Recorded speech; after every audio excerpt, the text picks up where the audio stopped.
Hello, and welcome back to the Arch Premises Podcast. I hope you enjoy today's bit.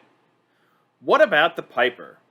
There is a very common saying that breaks down to some variation of, well, sometimes you gotta pay the piper. But the question few people ask is what kind of life this piper must lead. Well, prepare for the grand tour, because I spent 5 years of my always enjoyable 15-year banking career working in the collections department. Yeah, I'm not afraid to die, because if I die and I go to hell, I'll say, well, I have to do all this crap that sucks, but it's better than working in collections. The morale amongst my fellow pipers was well below average. So from 2012 to 2017, if trauma serves correctly, I worked in collections for a few different financial institutions. Obviously, banks make loans to create profit to keep their businesses afloat by collecting interest on each payment. Mortgages, home equity lines, car loans, you get the gist of it.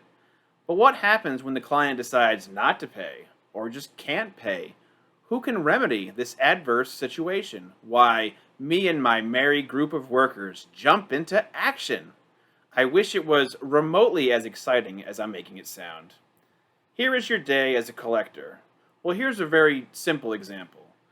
Tell your friend to turn their phone off. Then, call their phone 100 times and leave a voicemail every time. That is your 9 to 5.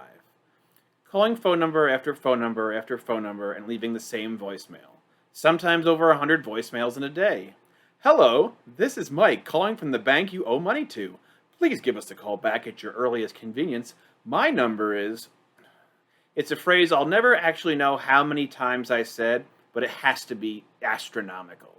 You log all your activity on the account and move on to the next one. Although sometimes there was a moment or two of levity. There is one set of customers, though, that always seem to call us back, without fail. These were the ones whose vehicles was submitted for repossession.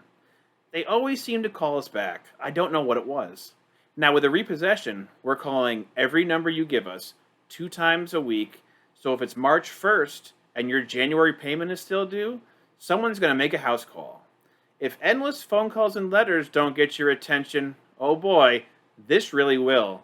A very common response from a customer when they see their car being towed away, or if they come home and their car is gone, is, well, no one ever called me, or isn't it on auto pay?